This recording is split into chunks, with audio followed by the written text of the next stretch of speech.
Following their defeat in the last round, Team Z must now devise a strategy in order to compete well in the upcoming game. Before they do this, they each discuss their strengths and the tools they possess that they believe will help them prevail over their subsequent opponents. They all talk about what their individual strengths are. However, Asagi does not know what his weapon is. One of the players believes that his strength is his passing, but the other player does not appear to argue with this assessment because he believes that passing is not a quality that a striker should be proud of having.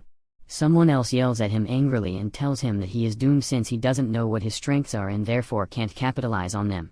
After describing what they are good at as individuals, they begin to question whether or not they are capable of developing a strategy that will win the match based on what ego has given them. This causes them to question whether or not they even have a shot at winning. While they are considering their options, one of them comes up with a scheme for winning the match that he calls Operation Next Up, It's Me 11. They all go out to the field to practice in order to put the plan to the test. Asagi believes that because of the seriousness with which they had been approaching their training, they have finally understood that if they were to lose, it would signal the end of their careers as soccer players. In addition, he is of the opinion that the very existence of this common factor is what has finally brought them together as a team. Later that evening, he decides to eat supper at the cafeteria, but due to the fact that he arrives late, there is very little food available for him to eat.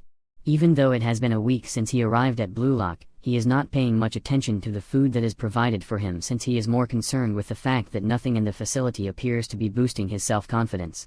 It causes him concern because the other members of his squad all know their strengths, but he does not. Just at that moment, he arrives at the realization that perhaps contrary to what they had suggested previously, he does not actually have any strengths.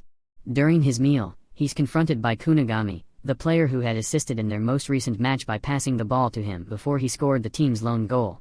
It would appear that Kunigami has come to express his gratitude for passing the ball to him. Asagi is made to feel a little uneasy as a result of this. However, Kunigami appears to have put it out of his mind, and he is on his way back to his room where Asagi stops him. Asagi takes Kunigami by surprise by asking him why he plays soccer. After hearing this query, Kunigami finds himself wondering what kind of question Asagi is trying to ask. However, he provides an answer by telling him that he plays soccer in order to become a soccer hero since he has always looked up to strikers on pitches who scored goals to win games. He thinks that he will be able to accomplish this ambition. He asserts that they were genuine heroes in his eyes and that they inspired him to have courage. Asagi is taken aback when he hears him say this since he now understands that Kunigami has a very firm determination, much like him. The noise coming from the food vending machine interrupts his train of thought as he continues to think about how awesome Kunigami is. As he turns his head in the direction of the machine, he notices Kunigami extending an offer of food to him.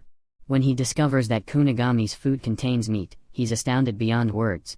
This is due to the fact that he has never been given the opportunity to eat something tasty because his team has the lowest rating in the facility and is therefore required to consume the meals that are of the lowest quality.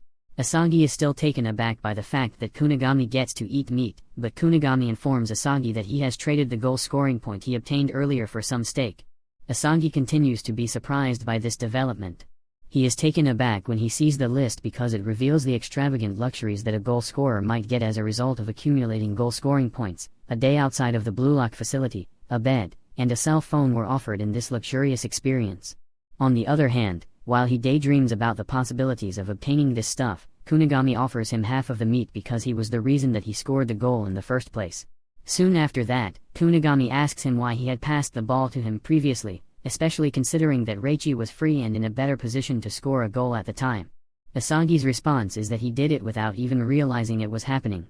In addition, he claims that he sensed an opportunity for a goal and made the decision to give the ball to Kunigami. When Kunigami hears this, he is amazed and he begins to wonder if this could possibly be Asagi's strength. Right at that moment, they each take a bite of the steak and are blown away by how delicious it is. After that, Asagi expresses his gratitude to Kunigami for bringing a smile to his face. After that, the two individuals come to the conclusion that they should complete their food before going to bed because they are both intent on winning the game the following day. The following day, Team Z is geared up and ready to compete against their rivals. Team E they are not, however, at ease because just like them, Team Y had previously failed to win their first match and needed this victory just as much as they did. Based on their analysis of the capabilities of their rival, they anticipate that Okawa Hibiki, the team's number 9, will pose a significant challenge. Keeping this in mind, they have made preparations for victory, and they are hoping that the planning and practice they have put in will pay off. Earlier on, the group had come up with a strategy for how to proceed. It would appear that their plan called for making use of their individual strengths as well as providing everyone with an opportunity to play the role of the striker by dividing the time in order to give everyone a chance to act. With this strategy, each of them would have a shot at the goal while the others would provide assistance. While the remaining players yearn for a chance to take part in striker duties and score a goal, Al-Chidri and Lemon have made the choice to continue playing the positions of goalie and defense. As soon as the game starts, the ball is given to Bachira, who is tasked with using his dribbling ability to advance the ball as far up the field as he possibly can. At first glance, it appears that he's performing fairly well, bringing the ball as close as possible to the opponent's goal. However, his advancement comes to a halt when two members of Team Y are placed on him at the same time.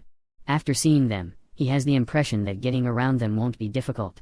Unfortunately, a third teammate joins, making it difficult for him to proceed any further. Since there is nothing else for him to do, he decides to pass the ball backwards. On the other hand, Asagi comes to the realization that the members of Team Y had also devised a strategy quite similar to the one they had. He concludes that their composure and strategies are not devoid of a well-thought-out plan for protecting themselves from their attacks and strikes. On the other hand, he is of the opinion that, given the fact that they possess 8 different strategies, they will have a greater possibility of victory. In light of the fact that their initial effort was fruitless, Team Z has decided to alter their strategy by sending Kunigami into an offensive position. As he moves closer to the goal defended by Team Y, he recognizes an excellent opportunity and makes an effort to shoot the ball into the goal. Unfortunately, the defenders on Team Y, who were going for an all-out defense, were able to block his shot. Team Z makes the decision to begin their build-up once more and passes the ball to Kunigami. He attempts to shoot once more, but Team Y blocks his shots, which causes him to become frustrated. Asagi, at this point, has come to the conclusion that the members of Team Y are concentrating their efforts more on defense and are not progressing any further. When he learns that their striker, Okawa, has been keeping a low profile, he becomes even more concerned. However, his interest is piqued when the ball is passed to Nico. The playmaker for Team E. Nico doesn't waste any time in sending the ball to Okawa in a well-planned counterattack, which satisfies his curiosity. Asagi rushes as quickly as he can in the hopes of catching up with Okawa, but he is regrettably unable to do so in time to prevent Okawa from scoring a goal. Asagi gains some insight into the strategies employed by his opponent. Thanks to this objective, keeping this information in mind, he contemplates the means by which they will be able to thwart Okawa, whom he considers to be the engine that drives his team. While everything is going on, Team Z is getting ready to pass the ball. When they do this, the ball does not stay in their possession for very long, and their rivals are able to get it and keep it. Team Y, rather than attempting an offense, surprisingly passes the ball around amongst themselves. Because of this, the players on Team Z are forced to constantly move around, which quickly wears them out. The situation stays the same right up until the end of the first half. The very idea of it gives them a great deal of anxiety since it eliminates any possibility of their obtaining control of the ball. At halftime in the locker room, the team is split on whether or not it will be difficult to break down Team Y because they have chosen to take a defensive stance. Some believe it will be easy to do so, while others believe it will be difficult. They've given it a lot of thought, and some people have suggested that they adjust their strategy, but in the end, they've decided to stick with what they've got and are keeping their fingers crossed that it will be successful. Despite this, Asagi is unsure whether or not they have a legitimate shot at victory. Team Y continues to pass the ball around at the beginning of the second half, which further increases Team Z's level of frustration. On the other hand, just as the 10-minute mark approaches, Kagamaru is presented with an opportunity to play striker. They are ecstatic that they were finally able to get their hands on the ball at this moment. Asagi then regains possession of the ball and sends a cross into the penalty area. Not long after, however, after kicking it, he believes he has hit it with a great deal of force. But to his surprise, Kagamaru is able to get to it and nod it. Unfortunately, the goalkeeper was able to save it, and now they will have to take a corner kick. Asagi is aware of an odd sensation surrounding him just prior to the corner being played. Because of this, he becomes aware that something is not right. In the heat of the moment, he makes the realization that they had been scared of the wrong person. After examining the circumstances, it turns out that Nico, and not Okawa as they had originally believed, is the one who was responsible for their falling behind in the game. Instantaneously, he goes to mark Nico, and in doing so, he is able to successfully prevent a potential counterattack. This gives him the opportunity to charge towards the goalpost in the hope of scoring a goal. On the other hand, his shot takes a deflection and is on the verge of missing the goal until Kagamaru stretches out to score an equalizing goal. Nico confronts Asagi after coming to the realization that he has been caught.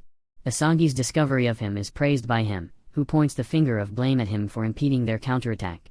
In response, Asagi gives Nico the assurance that he would hit him out of the game and that Team Z will emerge victorious. Nico, on the other hand, thinks that this is completely implausible and is convinced that he cannot be defeated. Did you enjoy this recap?